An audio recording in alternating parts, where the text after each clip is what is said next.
2, 3. Olá, povo de Deus, que a paz do Senhor e o amor de Maria esteja sempre no teu coração, na tua vida e em toda a tua família. Hoje nós trazemos nesse vídeo um pouco do resumo mesmo, alguns trechos sobre a formação para ministros da palavra, né, que é composto pelos leitores, animadores.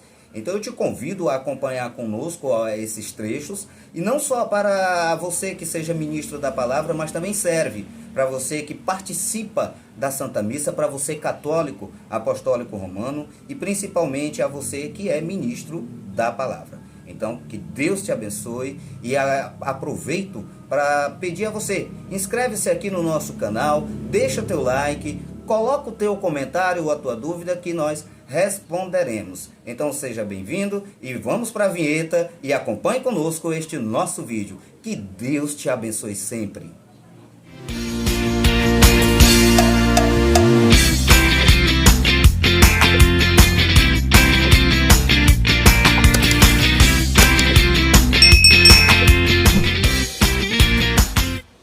Fé e oração são duas palavras que na realidade se tornam uma, ou por que não resumir com uma só palavra: vida.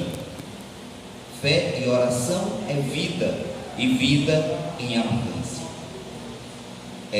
Eu acredito que todo mundo trouxe Bíblia, caderno, caneta, não?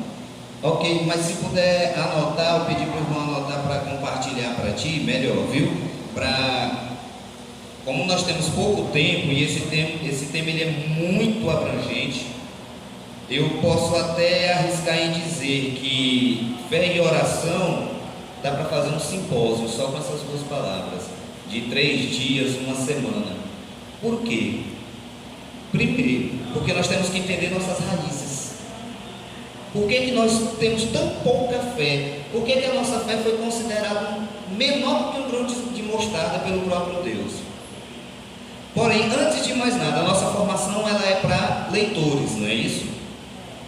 Bem, antes de trabalharmos a questão da fé e da oração, primeiro cada um de nós devemos ter a consciência do que é o teu ministério. E trazer isso, em primeiro lugar, quem são os leitores? Leitores são os ministros da palavra, são os animadores. Então, cada um que serve na mesa da palavra é este leitor, é este ministro da palavra. E uma das coisas que eu quero que tiremos da nossa boca, da nossa fala, quando falarmos daquela pessoa que vai fazer aquela animação inicial, ou então os comentários na Santa Missa, não é comentarista, viu? Pelo amor de Deus, comentarista de futebol. É o animador que vai trabalhar a animação. Segundo, durante essas formações eu acho que algum dos pregadores já falou para cada um que, na realidade, aquela animação antes das leituras, ela só é obrigatória para momentos solenes, ela não é obrigatória para um tempo comum. Pode ser feito? Sim, pode, ficar até mais bonito trabalhar isso na Santa Missa, porém não é obrigatório. Exemplo também, todo leitor ele tem que ler antes para poder ter uma base daquilo que vai falar com o povo na Santa Missa. Não é só chegar em tudo só falar o amor de Deus. Vai que a leitura fala de penitência, o porquê da penitência, que nós devemos amar a Deus também e em primeiro lugar. Então o leitor é aquele que se informa, é aquele que lê, não só servindo ao altar através da palavra, mas também na sua casa, procurando livros, procurando aprofundamento, para estar sempre mais próximo de Deus. Por isso que o leitor, ele é um ministro, ele vai ministrar a leitura, ministrar a animação, ministrar a palavra de Deus para o povo de Deus. Então, o ministro da palavra nós podemos encontrar, e eu gostaria que anotasse, em João no capítulo 1, versículo 1. Eu vou abrir aqui. Inclusive eu tinha deixado marcado, mas deixei na outra Bíblia, aí peguei essa daqui, mas não tem problema não. Louvado seja Deus e vai dar tudo certo. Em João, no capítulo 1, versículo 1, a palavra de Deus nos fala o seguinte: No princípio era o Verbo, e o Verbo estava com Deus, e o Verbo era Deus. Em outras traduções, como na Bíblia Ave Maria e na Pastoral, é a palavra. O Verbo divino se fez carne e habitou entre nós. O próprio Deus, o próprio Cristo, é a palavra que se fez carne. Ou seja, o ministro da palavra, ele vai estar dando a sua voz, emprestando a sua voz para Deus. Por isso que é importante, primeiro, tomarmos consciência do tamanho do peso de responsabilidade que é do leitor, que é desse ministro da palavra. Você vai estar ali representando o próprio Deus. Não são suas palavras, não são suas convicções, não é o teu jeito, mas você está emprestando a Deus o teu corpo, a tua voz, a tua consciência, para que Ele transmita aquilo que Ele quer. As primeiras comunidades, Jesus se comunica a nós através da proclamação da palavra.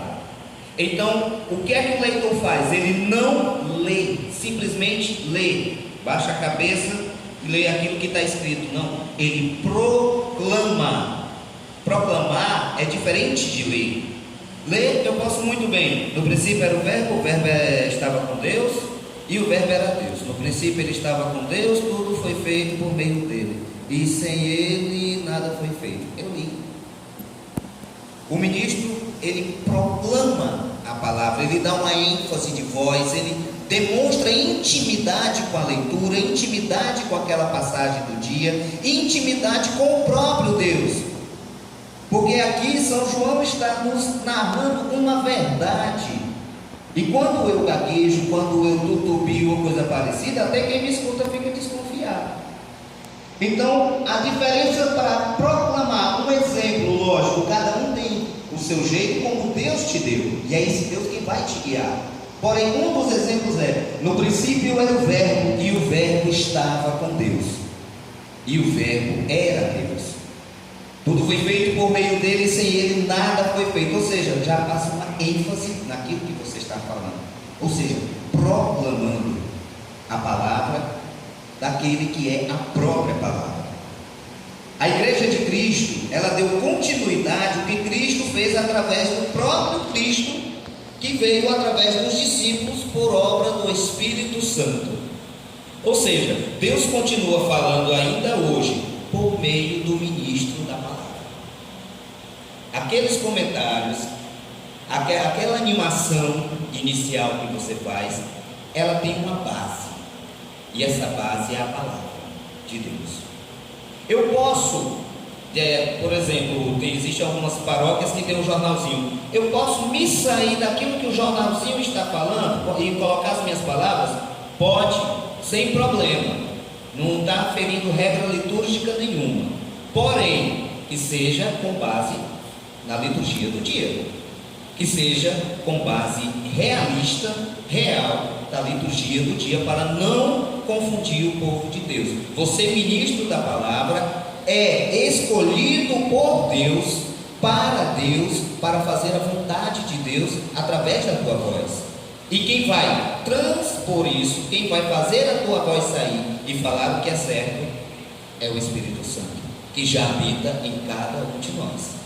Jesus já nos mandou o Espírito Santo, vivenciamos e é esse Espírito Santo que nos move a estarmos aqui hoje, em vez de estarmos dentro de casa dormindo, assistindo um filme. Quem é mais chique assiste Netflix, né?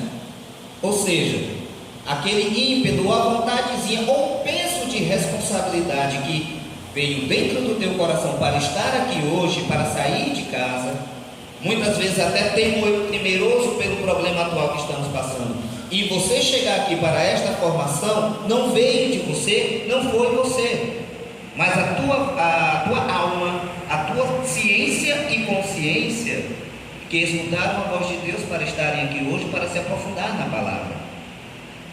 Muitos são chamados, poucos são escolhidos, pois alegrem-se, vocês foram escolhidos para estarem aqui hoje. E escolhido não foi pelo Marcelo ou pelo padre, não, foi pelo próprio Deus, porque Deus tem algo a falar para você hoje. Tem algo para você vivenciar a partir de hoje. Isso se chama mudança de vida através da fé e da oração. Então eu estou dando esse espaço inicial para falar justamente sobre o ministro da palavra, porque não adianta eu assumir algo que primeiro eu não tenha consciência. Eu não tenho pregação da língua. Então, a todos os pregadores, até na igreja, que não seja utilizado um ampão, porque ali é um altar, ali é sagrado. O sagrado não se resume apenas nesta mesa do sacrifício, mas também na palavra. Por isso que a liturgia tem esses dois momentos, da palavra e da Eucaristia. E é isso que eu quero chamar a atenção, que a palavra é um apelo de conversão, santificação e fraternidade. Para que se tenha uma verdadeira força, o leitor tem que já ter vivido essa palavra, vivenciado a palavra de Deus. A palavra já tem que ter passado pelo seu coração para depois sair na sua voz. Não tem aquela velha expressão que conhecemos desde os nossos pais? A boca fala daquilo que está cheio o coração. Mas tem um detalhe: o coração se enche daquilo que a boca fala. Se eu xingo, eu vou encher meu coração de ódio. Se eu falo erotismo, pornografia direto, meu coração vai se encher deste erotismo. E a partir do momento que essa palavra entra no meu coração, quando ela sair, vai sair coisas piores ou melhores, se forem coisas santas. Então o ministro, ele deixa essa palavra. Por isso da importância de você fazer a leitura da Santa Liturgia do dia bem calmo, vendo o que é que aquela liturgia quer passar para você. O que é que a liturgia do dia quer te chamar a atenção, aonde que você está errado, ou te exaltar aonde você está acertando. Eu sempre, para quem conhece o canal do Ministério CE3, nós temos pregações lá, e eu sempre coloco essa questão: a liturgia não é uma palavra para o dia, é uma palavra para a partir do dia, a partir daquele dia. A liturgia não me traz uma palavra para hoje, mas me traz uma palavra a partir de hoje. É ter essa vivência a partir. Eu sei o que foi que o que o meu Senhor quer me falar na liturgia de hoje: conversão, fé, oração, penitência, mortificação. O que o meu Senhor quer? Eu vou para a liturgia, eu faço a oração. Todos já tiveram aquela pequena formação sobre a Lectio Divina, né? A leitura orante, contemplativa. Pois é fazer dessa forma a cada vez que você for servir a Santa Missa. A cada vez que você acordar no teu dia, ou antes de dormir, pegar a liturgia do dia e fazer essa leitura. O que o meu Senhor quer é um amor, é uma vivência. No início, assim que eu comecei a me envolver com a Nega Reali, ela tinha uma tendência a ser católica. Existem os católicos e os pagãos. Os pagãos são aqueles que só dizem que são católicos e estão pulando 3 ondinhas no mar no final do ano em contemplação a Iemanjá. É o pagão, só abre a boca para dizer. O católico, ele tenta vivenciar, ele tenta se mortificar, está na oração do texto, está rezando, está escutando a palavra, ele está tentando a santidade. Então ela reclamava muito comigo: ela: Maria, igreja o dia todo. Hoje é ela que fica 4 horas da manhã acordando para rezar o rosário.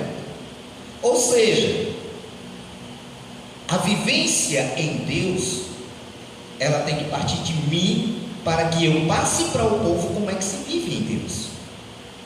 Eu não posso vir aqui falar como é uma cirurgia bariátrica, como é que faz uma união de um nervo quebrado. Por quê? Porque eu nunca fiz medicina, eu nunca nem li. Aí vai que me chamam para fazer uma palestra sobre esse tipo de procedimento. Aí eu vou só na internet ver o que é que os médicos estão falando.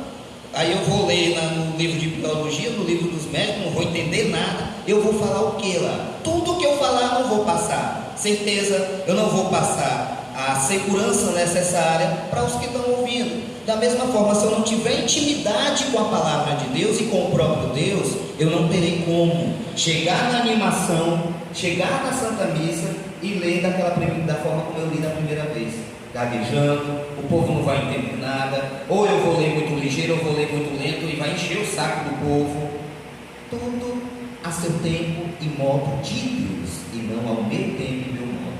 Como Maria disse: eis aqui a serva, a escrava do Senhor, faça-se em mim segundo a tua palavra. Ela não impôs condições, ela não disse, desde que não mexa muito comigo, né? Desde que não. Esse é o amor de Deus, incondicional, pessoal para cada um de nós, e eterno. E eterno. Então, no documento do Concílio Vaticano II, chamado Dei Verbum, no parágrafo 21 nos fala o seguinte: a Igreja sempre venerou as Escrituras divinas como venerou o próprio corpo do Senhor, sobretudo na Sagrada Liturgia, nunca deixou de tomar e distribuir aos fiéis da mesa, tanto da Palavra de Deus como do corpo de Cristo, o pão da vida. Uma das coisas que eu quero que todo ministro da palavra, vamos esquecer essa palavra leitor também, todo ministro da palavra tem em sua mente. Nós temos a mesa da palavra e a mesa da Eucaristia. Como é que se chama essa mesa aqui? Pode falar. O outro nome que a gente chama é o altar. Pois aquele ali também, assim como o altar é sagrado para o padre, aquela mesa da palavra é sagrada para o leitor, para o ministro. Sempre que formos fazer uma leitura ou servir na animação, antes de chegar nesta mesa da palavra, reverencie. Ali é sagrado, não está ali somente para o leigo, não. Em cima desse presbitério é sagrado. Por isso que muitos padres não querem que aqueles que não estão servindo a palavra fiquem em cima, até os músicos fiquem embaixo. Por quê? Porque ela é para servir ao altar, servir o altar e ao altar. É local sagrado. Quer dizer que o ministério de música não é sagrado? Sim, as músicas são sagradas. O serviço, ele é consagrado a Deus. Porém, para o sacrifício é diferente. E esse sacrifício, ele está na palavra, o sacrifício de se mortificar e escutar essa palavra, para logo após estar na Eucaristia em comunhão com Deus.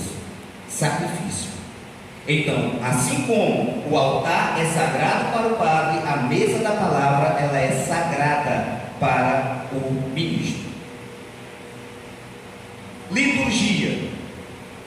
Nós vamos já entrar no nosso tema, ainda estamos só na primeira parte, para que tomemos a consciência do nosso peso, do quanto vocês são importantes, do quanto nós somos importantes para este serviço, e o quanto devemos dar essa real importância, essa justa importância ao chamado que Deus fez para cada um aqui.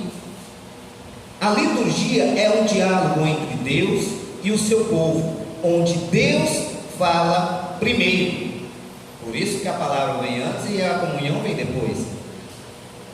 Diálogo entre Deus e o seu povo, onde Deus fala primeiro.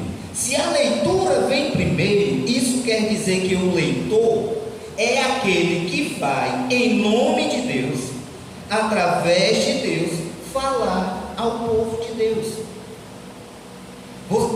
Eu não sei se está dando para vocês pegarem o ritmo da conexão perfeita que existe do teu ministério com o próprio Deus e o povo dele. Uma coisa puxa a outra.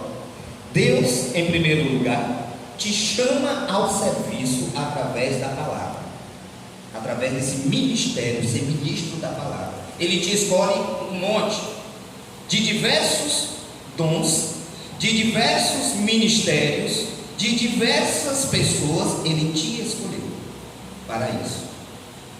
Mas eu não sei falar, eu tenho medo de ler. Isso aí não é problema. Quem vai te capacitar é Deus. Se Ele te escolheu, porque Ele sabe o que está fazendo. Então você é escolhido pelo próprio Deus a isso. Para o quê? Para transmitir Ele em primeiro lugar ao seu povo. Imagina, você é um canudo, é um canal da graça do próprio Deus. Você é responsável pela salvação de todos aqueles que te escutam. Deus te chamou a isso, confiou a você coisas que Ele não confiou a outra pessoa. Cada um aqui foi escolhido para ter consciência dos segredos de Deus. É isso que é o teu objetivo ali, revelar o segredo de Deus revelado a você, que você compreendeu, que você deu seu sim, e transmitir isso ao povo. Tudo conjugado, ligado e interligado à santa liturgia, ao sacrifício de Cristo, que se deu por nós, para tudo, para a glorificação do mesmo Pai. Então isso é cada um de nós, isso é você pessoalmente. Eu gostaria que, para que a gente pudesse assim, enfatizar a postura do leitor, a postura do ministro da palavra. Cada um aqui, fecha os olhos nesse momento. Eu quero trabalhar aqui uma imagem com vocês. Fecha os olhos nesse momento. Você foi escolhido por Deus. Você vai representar Deus no ampão da palavra. Agora eu quero que você, como você imagina Deus. Isso, como você imagina Deus. Eu quero que você imagine Deus de short curto. Eu quero que você imagine Deus com uma saia ou com um vestido curto. Imagina Deus com uma calça apertada. Imagina Deus preocupado em botar uma roupa que valorize o bumbum. Imagina Deus gaguejando para falar. Imagina Deus sorrindo com vergonha. Imagina Deus falando errado. Amém? Olha Deus, olha agora. Ficou difícil, né? Imaginar tudo isso. Pois isso é cada um de nós como devemos estar na mesa da palavra. A preocupação com a roupa, a preocupação de como eu vou chegar lá, a preocupação de não passar algo que Deus não passasse.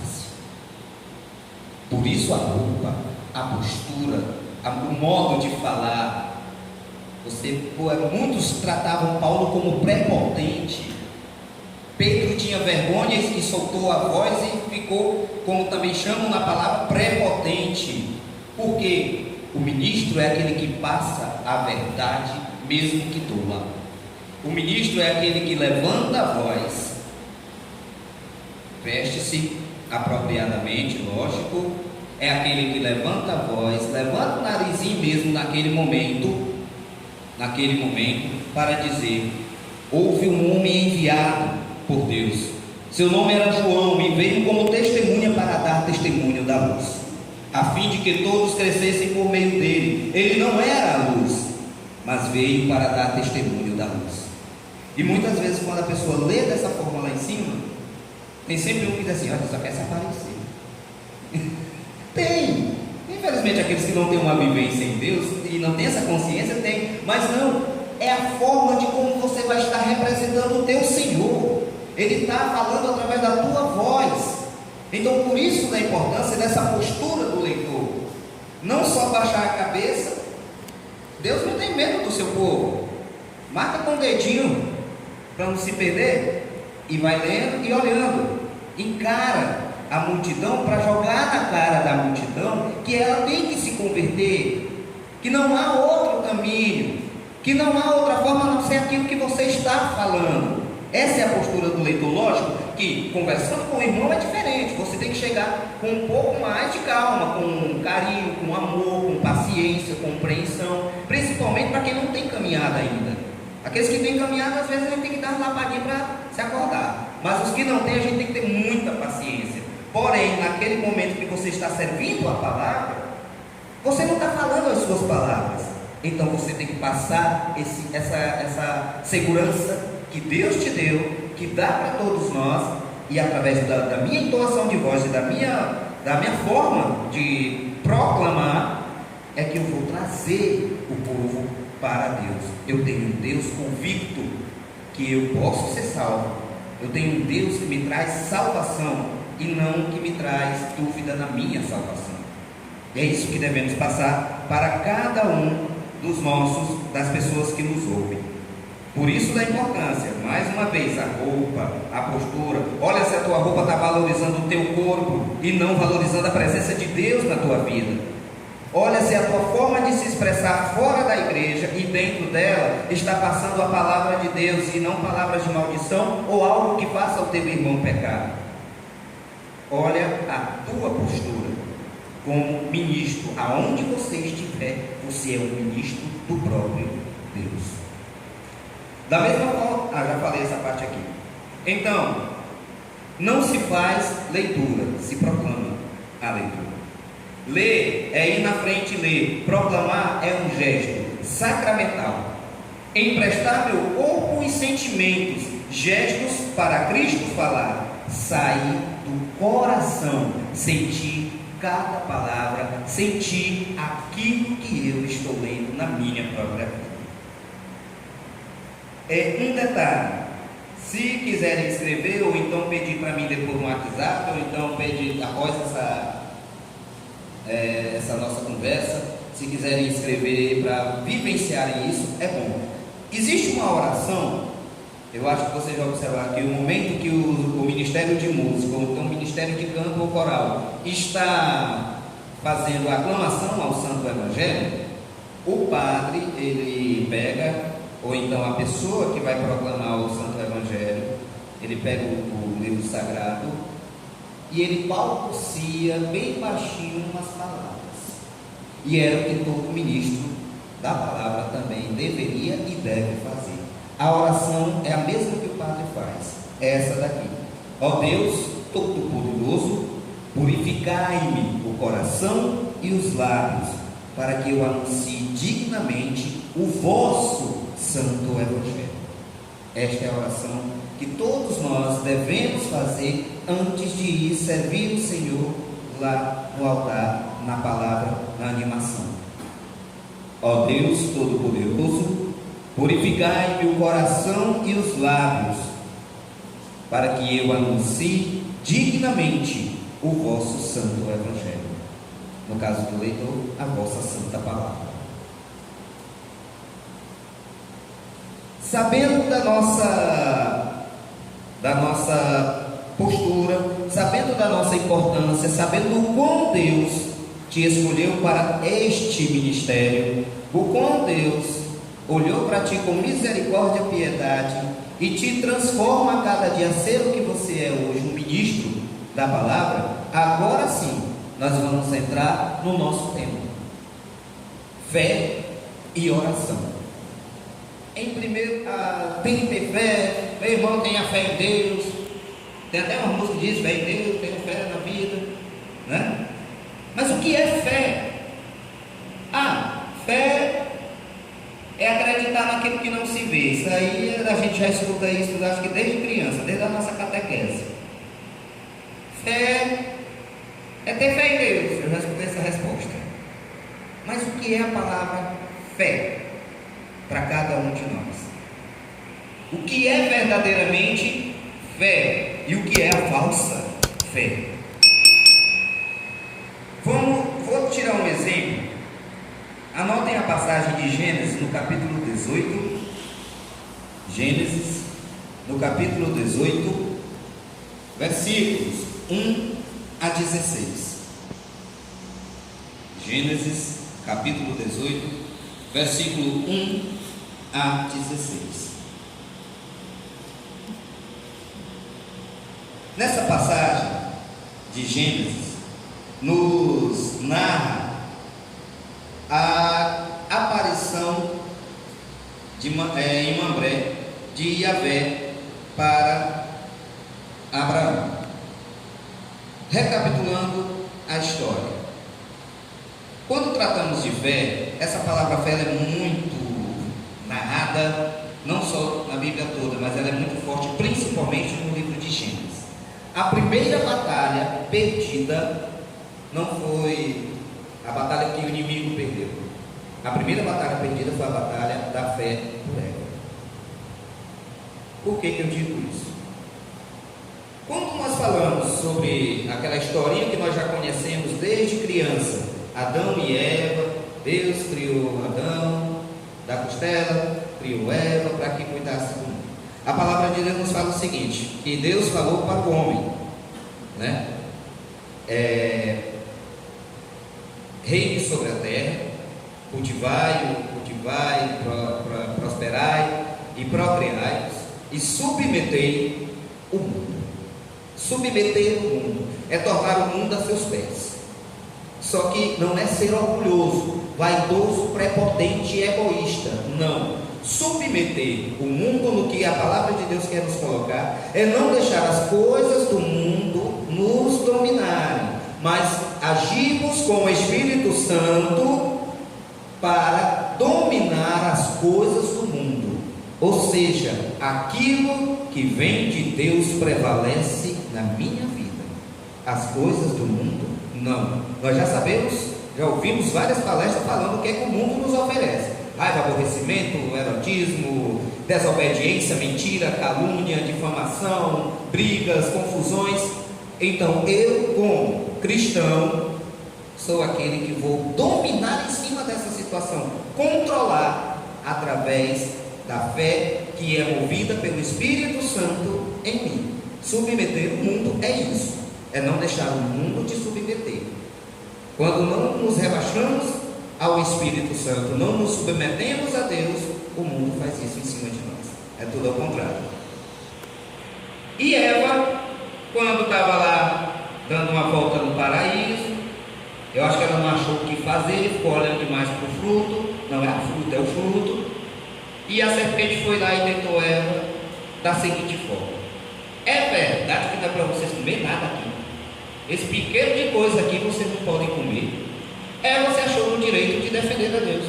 Não, disse Eva, a gente pode comer de todos os frutos aqui do paraíso. Porém, daquela árvore ali não. O Senhor colocou. Por quê? Não, porque Ele disse que a gente vai morrer. Eu não quero morrer. Não. Como a gente sempre diz, não mais. Esse não mais, ou é para justificar um erro, ou é para se proteger. É sempre palavra de Satanás. Não mais. A palavra de Deus não tem não mais. A palavra de Deus é. Acabou. Não mais. Ele disse isso porque Ele sabe que no dia que vocês inventarem de comer o fruto, vocês vão ficar igual a eles, vão ser deuses como Ele. E ela olhou e perdeu a batalha da fé. Um exemplo bem claro sobre isso. Por quê? Em primeiro lugar, antes de eu dar o exemplo, por que Deus proibiu? Por que Deus não deu esse conhecimento logo quando criou o homem e a mulher para que não precisassem ser tentados? Por que Deus deixou Satanás ir tentar Eva, já que Deus sabe de tudo? Eu não sei e não me interessa saber. Porque quando Eva quis ter esse todo conhecimento, deu no que deu que estamos vendo hoje. Isso é a batalha da fé. Agora o exemplo que eu estava falando. Abre parênteses. Quem já visitou a ala infantil do Hospital do Câncer aqui? Alguém já visitou? Ainda não? Pois eu aconselho um dia visitar e fazerem muita oração antes. Fazer uma visita aos doentes também é uma obra de caridade. O que acontece? Quem entra ali, você vai ver menino chorando de tudo, menino gritando, menino desesperado, família chorando. E junto naquele corredor do lado tem um monte de diabinho de plantão, só esperando para colocar na sua cabeça. Se fosse eu, não deixava sofrer. Se eu fosse Deus, olha a expressão, se eu fosse Deus, eu curava todas essas pessoas, ninguém sofreria neste mundo. Quando nós começamos a querer tomar o lugar de Deus, e isso não é culpa sua pessoal, mas é que já vem da tua raiz esse pecado de origem, como chamamos de pecado original. Qual é a santidade nisso tudo? É você renunciar a isso. E como Maria, como o próprio Cristo fez: mas Senhor, que seja feito acima de tudo a tua vontade, para a honra e glória tua. Eu não sei qual é o teu objetivo, eu não sei o porquê tu permites, porque tudo é sobre permissão de Deus. Eu não sei porquê. Apenas me dá a tua palavra para que eu possa consolar, confortar os corações como tu me mandastes, e acima de tudo, aumentai a minha fé. Então, fé em primeiro lugar, é deixar Deus, é se entregar a Deus, é deixar este Senhor tomar de conta da tua vida. Muitas vezes o Padre Paulo já deu muitas vezes esse exemplo, que a gente vê o nosso ente amado e querido, nosso pai, nossa mãe, sofrendo de dor, ali, numa dor danada, quase para morrer, às vezes caindo um pedaço, cheio de ferimento, mas ninguém quer que morra. A sua vontade é de recuperar, de fazer com que a vida aconteça, e você vai clamar isso a Deus todos os dias, mas em nenhum momento a gente tira para dizer: Senhor, eu não sei qual é a tua vontade, mas que seja feita. Quando a alma da gente se cansa de tanto sofrimento, ou de ver tanto sofrimento, é que a gente abre a boca e diz: que seja feita a vontade de Deus, que eu não aguento mais. Quando essa tem que ser a primeira opção. Senhor, eu não vou te pedir pela vida da minha mãe. Minha mãe pode estar internada com Covid, com AIDS, com câncer, com o que for. Eu não vou te pedir pela vida dela, pela recuperação dela, e nem vou te pedir pela morte dela, amenização de dores. Eu vou te pedir, Senhor, que seja feita a tua vontade, na vida dela e na minha também. Agora eu só te peço uma coisa: me ajuda a suportar. Me ajuda, porque tu és Deus e tu podes tudo. A nossa revolta com Deus tem que ser essa, reconhecendo Ele. Tu és Deus e tu podes tudo. Me ajuda a suportar e a superar, mas que seja feita a tua vontade, porque eu sei que é para a minha felicidade. E quando temos essa fé em Deus, nem a morte manda mais. Pelo contrário, se a morte estiver na nossa frente, a gente diz: graças a Deus, meu irmão, já é hora de eu descansar lá em cima, porque a gente tem fé e a vida não se acaba aqui. É uma passagem para a tua missão como profeta e ministro, para depois de se abraçar com o Senhor e viver em paz. Então, morte não é um problema. E nós vamos entrar neste mérito quando falarmos sobre a oração. Então, eu quero que vocês anotem também Mateus capítulo 13. Coloquem sempre um contexto na frente para que não se perca. Mateus capítulo 13, versículos 53 a 58. Mateus, no capítulo 13, versículos 53 a 58. Em Mateus, no capítulo 13, versículos 53 a 58, nos narra a questão do profeta que não é valorizado em sua própria pátria. Mas a parte do versículo, que é no versículo 58, particularmente, que eu quero chamar a atenção para cada um, é quando o Senhor nos fala o seguinte. Vamos fazer o seguinte: quem trouxe a Bíblia, abre ela. Quem trouxe a Bíblia, abre ela. Mateus capítulo 13, versículos 53 a 58. Para anotar as passagens, porque senão nós vamos ler a Bíblia todinha, viu? Lucas capítulo 18, versículo 8. Lucas capítulo 18, versículo 8. Por acaso, quando o Filho do Homem voltar, encontrará fé sobre a terra? Esse é o contexto, é a passagem que fala sobre isso. Aonde nós queremos nos enquadrar? Nos de falta de fé, ou naqueles que têm fé, vivenciando essa fé, como católicos, como membros desse corpo e dessa igreja, da verdadeira igreja de Cristo? Temos que ter muito cuidado e lembrar todos os dias desta passagem. Senhor, eu, por exemplo, trabalho ao lado do hospital da Polícia Militar, e é bem na parte do pessoal dos Covid. Sem fé, vou ficar em casa. E eu trabalho na igreja do quartel, vou ficar em casa, mesmo que seja na igreja. Com fé, Senhor, toma conta de mim. O bicho está pegando aí para todo mundo, e o Senhor sabe que eu não posso parar, então que seja feita a tua vontade na minha vida e me proteja, que eu estou aqui para te servir. Tá bom. Medo? Não há medo, incerteza ou cansaço quando o Espírito Santo nos vem. Cansaço? Temor? Quem nos separará do amor de Cristo? Nem a morte, nem a espada, ou seja, nada. Senhor, se for para fazer a vontade de Deus, ok? Não vamos nos expor à toa. A doença é real, mas também não vamos entrar em desespero porque temos fé.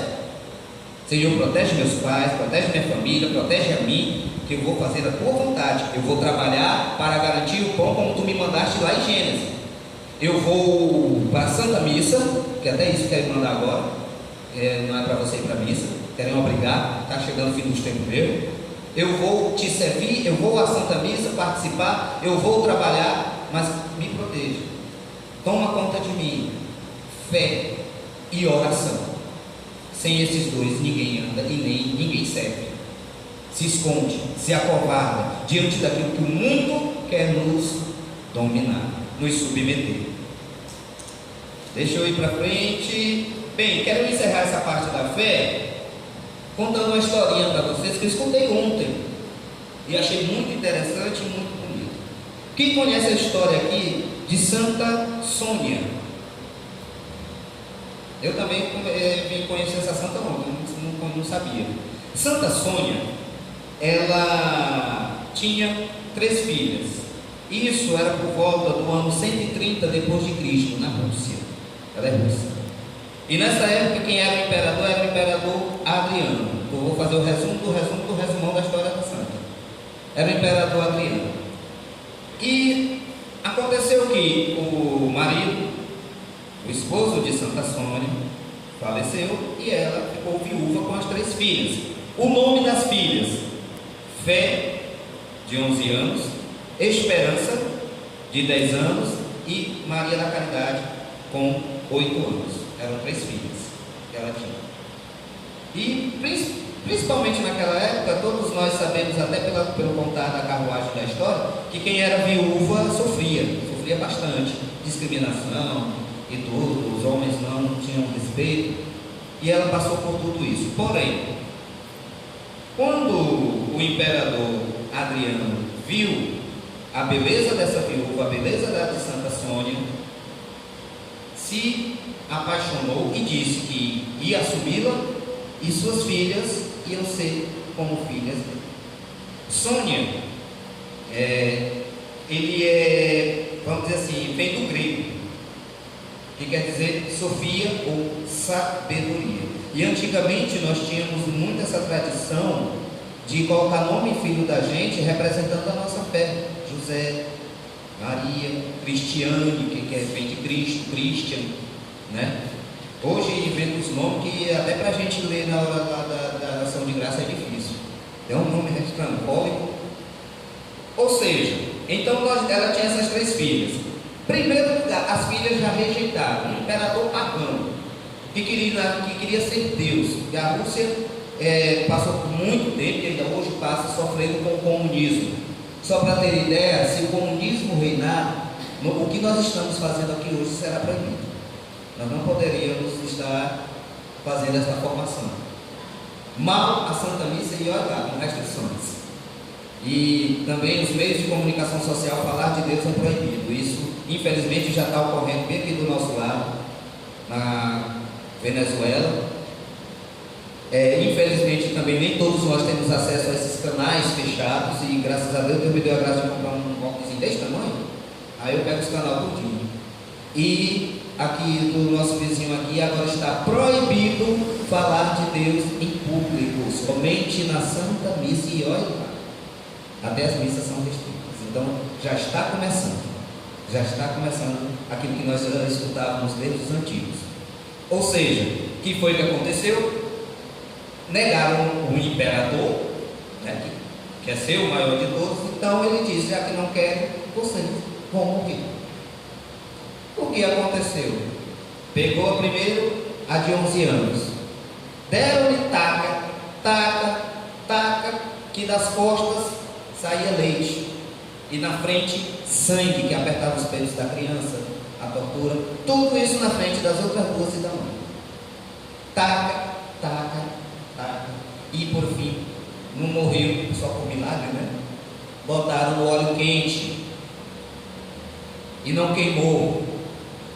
E por fim, decapitaram a criança, porque ela não morreu.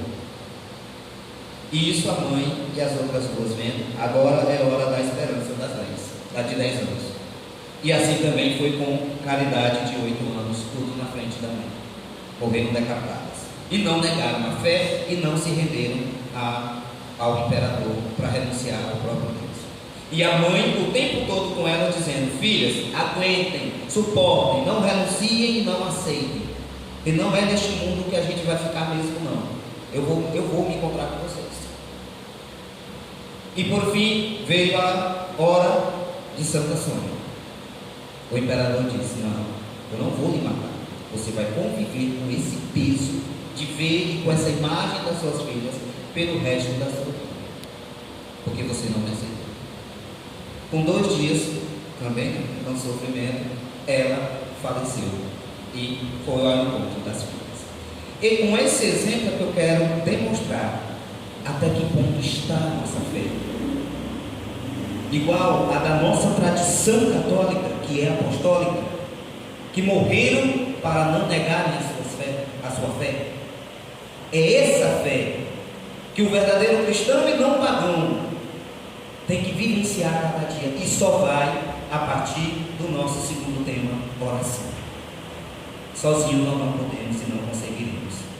A oração, a segunda parte do nosso tema, para que a gente já possa entrar na parte final. Já está dando horário, eu tenho que também correr para a capelania militar, que eu ainda vou servir lá. A oração é o alimento de todo cristão. A oração, ela tem que ser baseada através da fé e do conhecimento da palavra de Deus.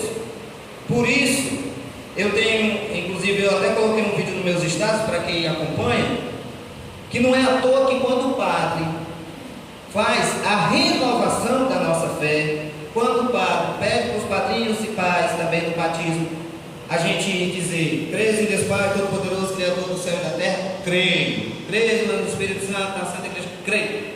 Os próprios satanistas fazem isso. Você renuncia a Jesus Cristo, falando, Senhor, você sabe que eu estou falando só para explicar. Renuncia a Jesus Cristo e tal, renuncio.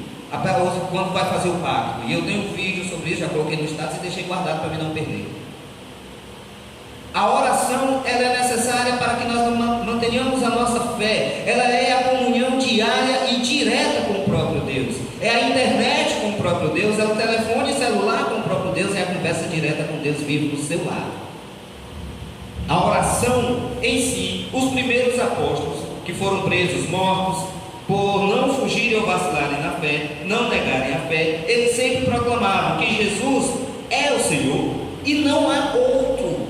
Hoje nós vivemos num mundo onde o Deus é o dinheiro. Isso não se vincula somente a nós leigos, mas infelizmente a muitos consagrados.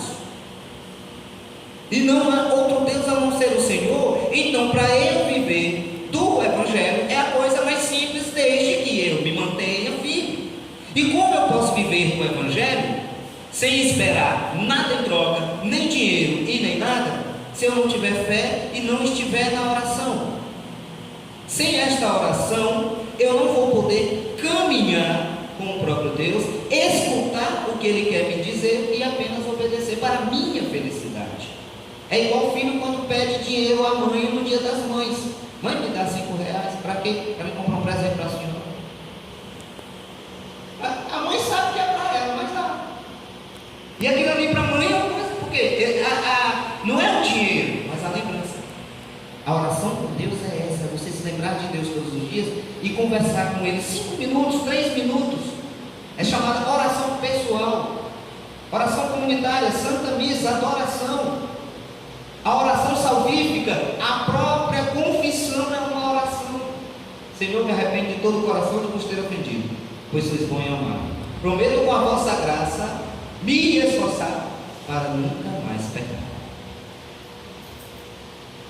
Ou seja, meus irmãos, e qual é a oração que agrada a Deus? Em primeiro lugar, não é aquela gritaria que infelizmente nós ouvimos muitos pagãos fazerem.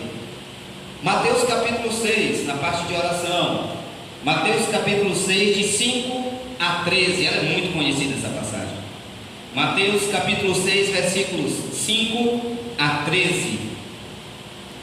Nesta passagem é onde o Senhor nos fala da oração do Pai Nosso. E durante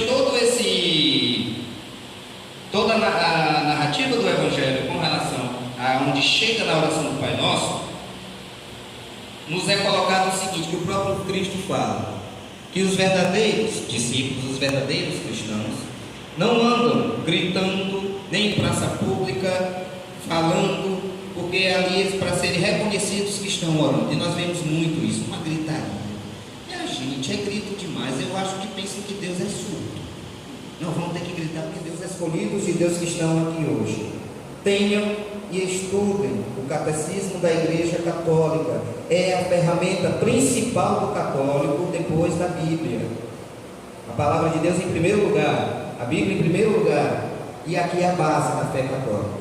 É aqui que qualquer argumento pagão e protestante se acaba.